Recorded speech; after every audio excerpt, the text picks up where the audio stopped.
예, 사무엘상은 크게 두 구조를 살펴볼 수 있는데요. 첫째는 사무엘상 1장에서 7장까지는 엘리의 가정과 엘가네의 가정을 살펴볼 수 있어요. 엘가네의 가정은 초점이 사무엘에 있고요. 그 다음에 8장에서 31장까지는 사울왕과 다윗왕에 대한 이야기로 사무엘상의 이야기는 전개됩니다. 자, 그럼 좀 더 초점을 잡아보면 사무엘상은 두 가정의 이야기의 차이점을 설명하려는 거고, 또 하나는 두 왕의 차이점을 설명하는 것입니다. 이야기는 간단합니다.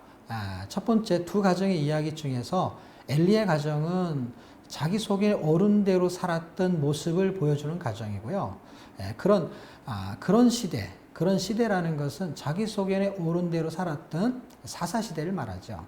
그런 시대에 엘리라는 제사장도 그렇게, 그의 가족도 그렇게 살았습니다. 그런데 이 말씀에 옳은 대로 살았던 가정이 하나 있었는데 그 가정이 엘리의 가정이죠. 그런데 재밌게도요, 이 내용이 다 에브라임 산지의 지역의 사건이고요. 시대도 거의 동시대 사건이고요. 그들은 동일한 직분을 가지고 있었어요. 다 레위인이었던 것이죠.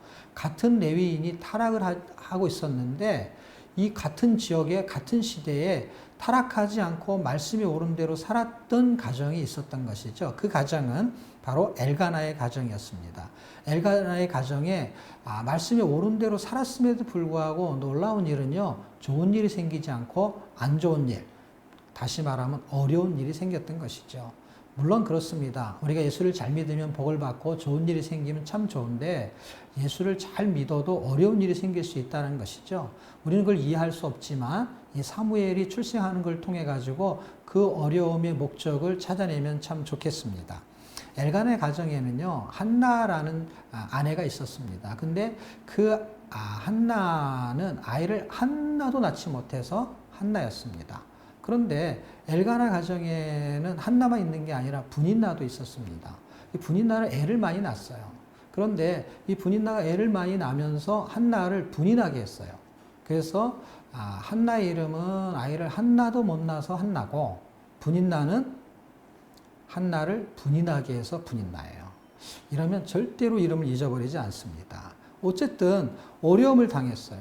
그 어려움을 당한 한나는 기도하기 시작했습니다. 우리도 그렇지 않습니까? 어려움이 있을 때 기도가 더 잘 되는 것을. 그런데 그런 어려움을 왜 줬냐는 것이죠. 그것은 이해할 수 없는 환경 속에서 우리의 약점과 어려운 점을 어떻게 극복할 수 있느냐 하는 이야기를 설명하려고 하는 것입니다. 그것은 사무엘을 출생시키는 프로그램이었던 것이죠. 왜냐하면 아이가 하나도 없으니까요. 아이가 소원이었어요. 엘가나가 얼마나 잘해주냐면 내가 10아들보다 더 잘해주지 않느냐 해도 그는 아이가 없는 것이 너무 아이가 갖고 싶었던 것이죠. 그런데 그 아이가 갖고 싶은 것 때문에 기도하고 그는 신앙으로 깊이 들어가고 그 아이를 낳음을 통해 가지고 그 아이를 나실인 하나님께 드리겠다 하는 소원을 하게 됩니다. 결국 내 인생을 하나님께 드리는 소원을 만들기 위한 하나님의 프로그램이 돌아갔던 것이죠. 자, 두 번째, 두 왕의 차이점, 사울과 다윗의 왕의 차이점을 살펴보겠는데요. 지금 사무엘상에서 왕정시대의 과도기가 흘러갈 때 두 가정의 이야기가 흘러가고요. 사무엘이 등장하면서 이제 왕정시대로 진입하게 됩니다.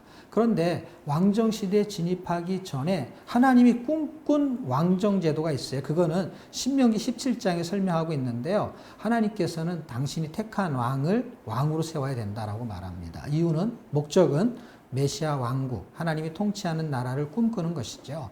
자, 그런데 하나님이 원하지 않고 사람들이 좋아서 선택한 왕이 있었는데 그 왕은 바로 사울 왕입니다.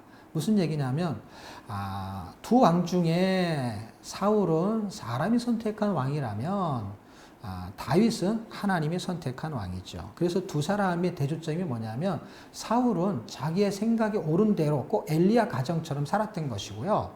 두 번째, 다윗은 자기의 생각은 분명히 있었지만 하나님의 생각으로 살았던 것을 보여줍니다. 자, 이 이야기는 어디로 거슬러 올라가게 되냐면요. 사무엘상 13장과 15장에서 살펴볼 수 있는데요.